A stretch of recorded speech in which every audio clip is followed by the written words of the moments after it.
Let's go back in time to 1932 as Converse brings you historic footage of the legendary original Celtics with whom all great professional teams are compared. We have now taken over your radio.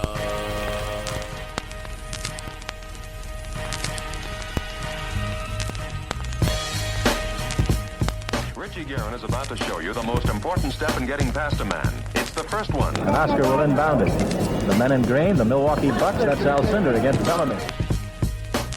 It has Jordan. Allen shakes free. Gets two! Gilmore on Big stuff! Brother. lead Toledo artists. You get 21. 4:28 to go in the first quarter for the Cow Palace. Here's Barry. Jordan. Open. Chicago with the lead.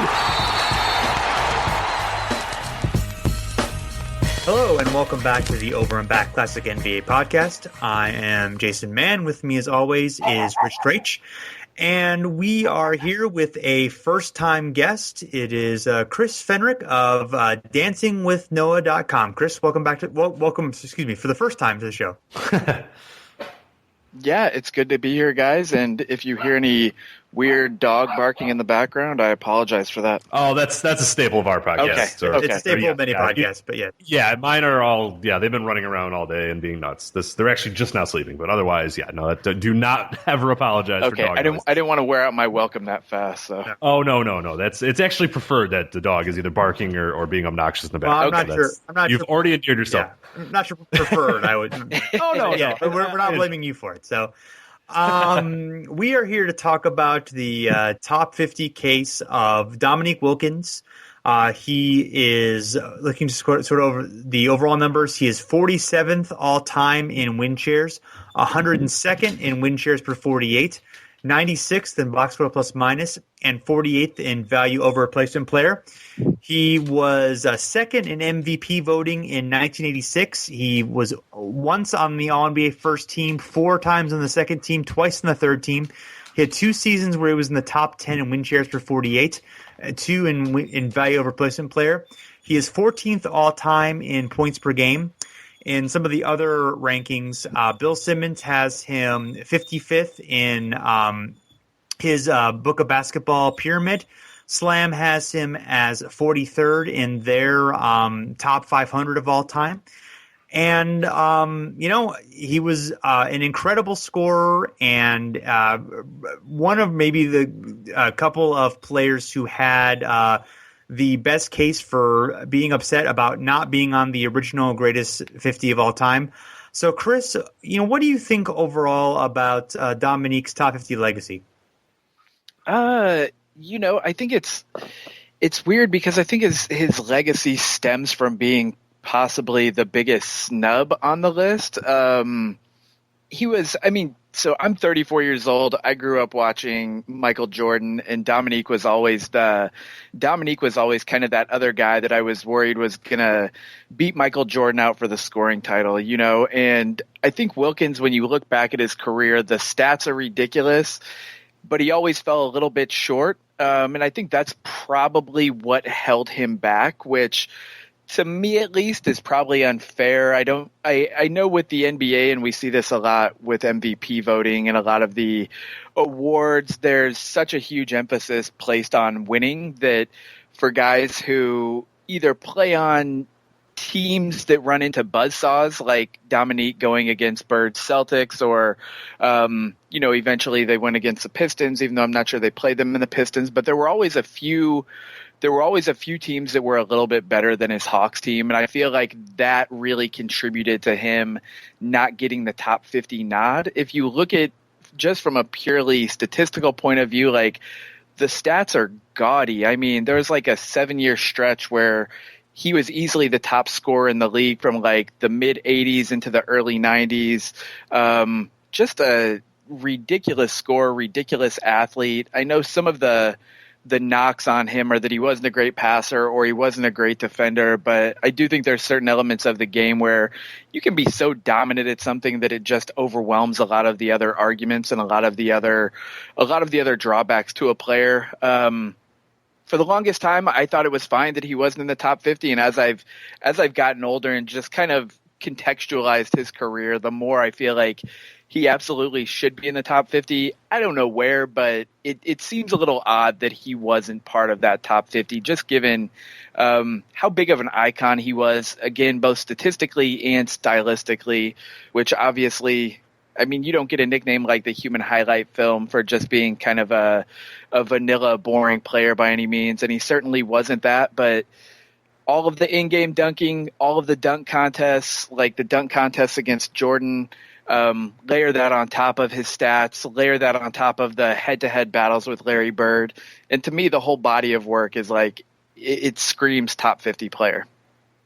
I think that's the biggest thing with Dominique for me is that, you look at his stats, and they're very good, but they're not like immediately you jump off the board, okay, he has to be in because of stats. And we've, through a lot of this process of going through players, we've been looking at the stats a lot, and that's been one of our main focuses for a lot of the guys. With Dominique, though, I think you do have to really give him a lot of credit for just influence and stylistically, what he meant for the game, what he means to players, what he meant to like fans. There's a lot there for Dominique. I mean, he's a guy, like you mentioned, we're not going to count, the dunk contests or how many championships you win in the dunk contest, but he's synonymous with that contest. He's synonymous with a lot of in-game dunking. He's synonymous with, being the guy that Jordan was facing in a lot of those dunk contests that made Jordan, the next level superstar or whatever. And there's a lot of stuff there that you really unpack with Dominique. And the more you think about it from a purely, we're maybe a little guilty, on this show alone of looking at the stats and looking, okay, where does he rank in this? And sort of talking that, whereas you look at this thing and you look at the NBA's 50 greatest, in a lot of ways, we have said one of our criteria is, how important you are to the game's history in a lot of ways. And Dominique's a guy who, increasingly, he hasn't really gone away. I mean, he's a guy who, we've seen guys like Vince Carter have spectacular dunk contests, and guys, throughout the years have great, yet still everybody always says, well, Dominique, they still bring up Dominique. Like the stuff he did in, the 80s and late 80s or whatever hasn't been like completely replaced and like, oh my God, it looks so out of date nowadays. I mean, it's still, it holds up and it stands up, and he's still just a guy who, the stats are great. They're very good, but I think if you're going to make a top 50 case for him, you have to couple his influence and what he sort of meant to the game and his fame as well, if you're going to make that case for him in the top 50. No, yeah. I agree with that. And I think, I think if you look at like his body of stats, like the advanced stats, the rebounding numbers aren't great. The scoring numbers are fat. Like they are big, huge scoring numbers. And another one of the things that I think about with him is like, the way he dunked was just like, it was violent. It was such like an explosive movement with like the two hands and like pumping his legs, and like it wasn't violent the way that Russell Westbrook plays angry basketball, but like it was like, get the hell out of the way. Like, I'm going to dunk on you. And it's something that, to your point, like, here we are, 30 years past Dominique Wilkins' prime. And like you said, his stuff still stands out. It still looks amazing no matter when you watch it. Sounds amazing. That's my favorite thing watching Dominique's dunks, like the sound. It was like a freaking rocket went off in that arena every time he dunked. It's crazy. No, I think that's where like the impact plus like the just ridiculous scoring. And it's unfortunate, but it seemed like he always had to play the foil to either Bird or MJ. But I mean, those are two pretty good guys to come in second to, Yeah, and I mean, I'm an Atlanta Hawks fan, so I'm certainly biased, but I think he was probably the best in-game dunker ever, but was far more than that in terms of, I mean, obviously he scored, he crossed 30 points a game for a couple of seasons, so obviously he was a great scorer in many different ways. I mean, just, had a great jumper, was able to score all over the floor, was just very smooth, but combine that smoothness with the ferocity that you guys were talking about. And, talking about his influence, I mean, he is by far the most important Atlanta Hawk in team history. He's by far the most famous. He casts a shadow over that team still. When he was traded in 94, it was a defensible trade in terms of basketball, but it absolutely, like, the team's relationship with the city has not been the same, in the 20 plus years since that trade happened. And he cast such a shadow over the team and really was able to, make a team that, was a good team for a number of years in the 80s and even a little bit in the early 90s, but was able to kind of elevate them in the overall consciousness. Because, even as a kid, I wasn't a Hawks fan as a kid. I was a Lakers fan, in the late 80s. And the teams that I knew were basically the teams that made the finals or that, went deep in the playoffs. But I knew about the Hawks because of Dominique. I mean, he was able to kind of carry that franchise and make that franchise far more relevant than it's really ever been since. And I do think that is, I think there's something there. And I just, I think the way that he played was inspiring. And he was a little bit of a ball hog sometimes, and maybe it wasn't like the beautiful, team basketball that we've, that we all love to watch too. But, in its own way, it was incredibly beautiful, glorious basketball. Yeah. And that's, I think one of the things for me, and this goes back to the comment on winning being something that kind of, I think, probably factored into him not making that top 50 list is, he probably was a ball hog at times. And I think within a league that has anywhere from 24 to 30 teams, for some teams to be at a level where they require a guy to just take over and dominate, I think there's enough variety to go around where, while it might not be the most aesthetically pleasing thing, I think one of the things that it opens up the opportunity for is for individuals to show just how far they can go or just how far they can carry a team. You look at what LeBron was able to do in the finals this year, and it wasn't the prettiest thing, but it was pretty amazing to watch a single guy put a team on his back and try to carry them, even if he did come up short. And I think there were times where Dominique had to do that with that Atlanta Hawks team, which, again, it's not to say they were a bad team. They had some good players over the years with, Doc Rivers and Kevin Willis and Cliff Livingston and whoever else that they had on that squad. They had some decent teams, but there were a lot of times where when you're playing the Celtics that have an all-time front line where he's just got to get after it and he's got to put the team on his back. And I think that's those scenarios where they were definitely outmatched by the Celtics. That's what led to Dominique being able to go for 40 whatever and have one of the greatest head-to-head matchups against Larry Bird in playoff history. If that's a great balanced team, maybe we don't get that kind of thing. And I think sometimes it gives us opportunities to see these players really take control and just try to do as much as they possibly can. Absolutely.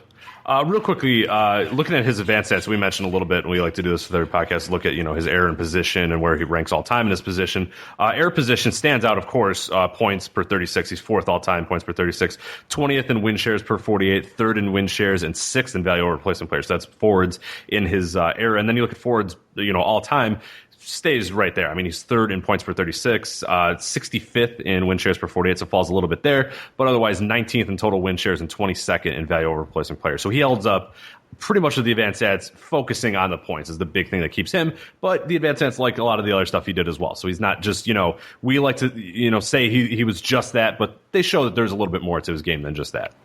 Yeah, no, I would agree. And I think you can make the case that he probably could have squeezed a little bit more out if you want to nitpick, but I think statistically, stylistically, if you watch the video, he definitely holds up.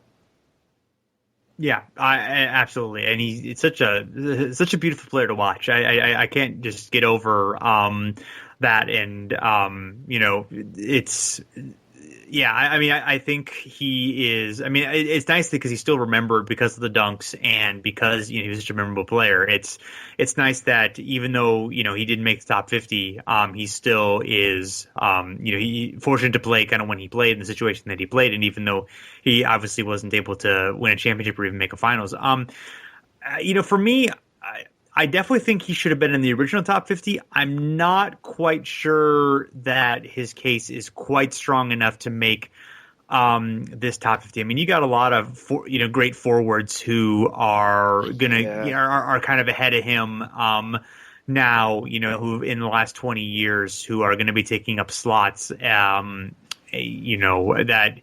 It is just kind of hard to see him in there. I'm not ruling it out, but I do think that there is some. I agree. It's going to be tough. I'm on board with you guys, and I think you look at it over time, and I think it's he's one of those guys in 10 years, like to me at least, he's probably not going to be an option for the top 50. I think one of the fascinating things about him is that you look at him and you look at it across like the history of the league, and whether he is today or within 5 or 10 years, he won't be a top 50 player, but he'll still be an iconic player, which is just, I think it's fascinating in and of itself that he was such a unique player and such like just an electric player that even though there are other guys who won more and who are probably better all around players, like he still comes to memory and he still comes to mind when you think about the great players. Yeah, for sure. Definitely. Anything else? No, I've had a long, complicated history with Dominique Wilkins. I feared him when I was a kid because I was such a Jordan fan. And then several years ago, I got into a huge argument with somebody about like who was better between Pippen and Dominique Wilkins. And I feel like over time, I've really had this full circle relationship with Dominique where now I'm older and more secure in myself, and I can really appreciate what Dominique brought to the game. Whereas when I was younger, I was threatened by Dominique and couldn't appreciate it the same way I can now. So that was why I signed up to talk about Dominique Wilkins. I wanted to bury the hatchet, and I appreciate the we'll let him know the opportunity. He will no doubt be listening to this. I hope so. I hope so. But no, I'm a Dominique Wilkins fan. I think if he played in the game today, I think he would be, YouTube, GIF, Vine sensation, just like everything. People would go batshit for him. So, yeah, for sure. So, anything else, Rich? That's it for me. All right. Well, Kris, thank you for joining us. Really appreciate it. And everyone can find us at hardwoodparoxysm.com. Both the HP network and podcasts, all the podcasts that are part of the network, and our Over and Back has a feed on iTunes, which we would definitely appreciate if you'd leave a rating and review. And you can find us on Facebook and Twitter at Over and Back NBA, and we have a forum where you can chat about all these players and a whole bunch of topics about basketball history at overandbacknba.com. So thanks everyone for listening, and we'll see you again soon.